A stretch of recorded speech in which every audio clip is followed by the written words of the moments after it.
Joining me now is Jeremy Bash, former chief of staff at the CIA and the Pentagon, and an attorney, a former chief counsel at the House Intelligence Committee as well. Disinformation is a big deal, and also the fact that Rudy Giuliani, according to the FBI and the New York Times account, the FBI is rather looking into the Ukrainian push to get rid of Marie Yovanovitch. Remember all the testimony at impeachment. How serious is this? Is this basically an alleged violation of the foreign lobbying laws, or is there something more here?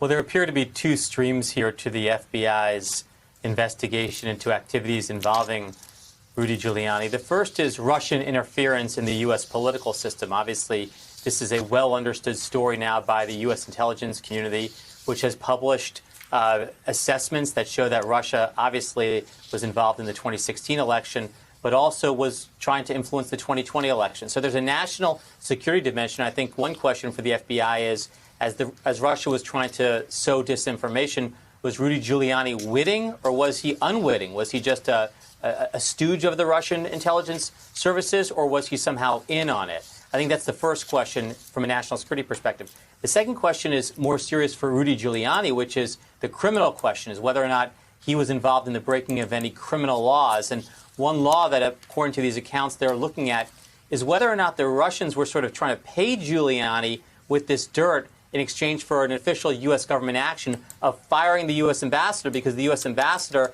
Masha Yovanovitch, she was tough on the Ukrainians with respect to corruption, and the Ukrainians wanted her gone. And so the question is, was there some bribery scheme, a quid pro quo, where the Ukrainians paid the Trump administration with dirt, and in exchange the Trump administration fired the ambassador? That would be a violation of criminal laws, and of course, Rudy Giuliani would know a lot of information about that, and that's why the FBI is investigating him.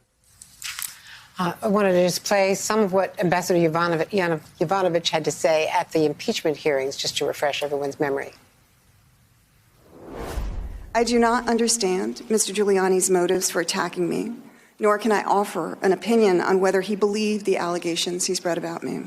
Mr. Giuliani should have known those claims were suspect, coming, as they reportedly did, from individuals with questionable motives and with reason to believe that their political and financial ambitions would be stymied by our anti-corruption policy. So, and there were also concerns expressed by some of the other State Department witnesses, that Giuliani was running a parallel State Department, parallel, of course, to Mike Pompeo. And it was one thing that Mike Pompeo really disagreed with that was happening under Trump's watch. It's a great point, Andrea, because, of course, if the United States government, if the president wanted to remove an ambassador, he can do that. He would do that through the State Department, or the Secretary of State or the Deputy Secretary of State, and say, Madam Ambassador, your services are no longer required. We're recalling you home. But, of course, that's not what happened. What happened was that he used his personal lawyer, Rudy Giuliani, to do this work on his behalf, on his personal behalf. And so it's sort of, I think it strains credulity to think that this was somehow some official action by the U.S. government. This was some backroom deal, and I think this bears investigation. This, by the way, has been a nonpartisan investigation. Of course, it started under the Trump Justice Department. It's continued. It's in no way a partisan matter. In fact, if criminal laws were broken and the intelligence community on a non-political basis has assessed that the U.S. government was the target of a Russian disinformation campaign, I think all Americans, Republican, Democratic, Independent, whatever, will want to know that and will want to stop that for future election cycles. And there are a lot of questions being raised about the timing of this raid. Of course, Giuliani and his attorney speaking out against what they consider discrimination and abuse by this new White House. It started under Bill Barr. Then the question is, why weren't these warrants issued before President Trump, the former president, left office? Do you think that that was legitimately not doing it in an election time frame so that it didn't create, the kind of backlash and possible influence on voting, or were they trying to stop it? I don't know, Andrea, and I think it's actually going to be hard to know, because the ones who would be asking the questions, whether it's folks from the executive branch or from Congress, in a sense, they can't taint a nonpartisan investigation by trying to put pressure and asking questions.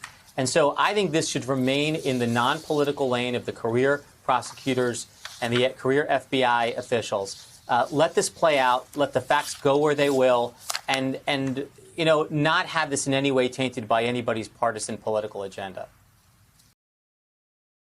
Hey, thanks for watching our YouTube channel. You should know that you can follow today's top stories and breaking news and catch up on your favorite MSNBC shows all in one place. Download the NBC News app today.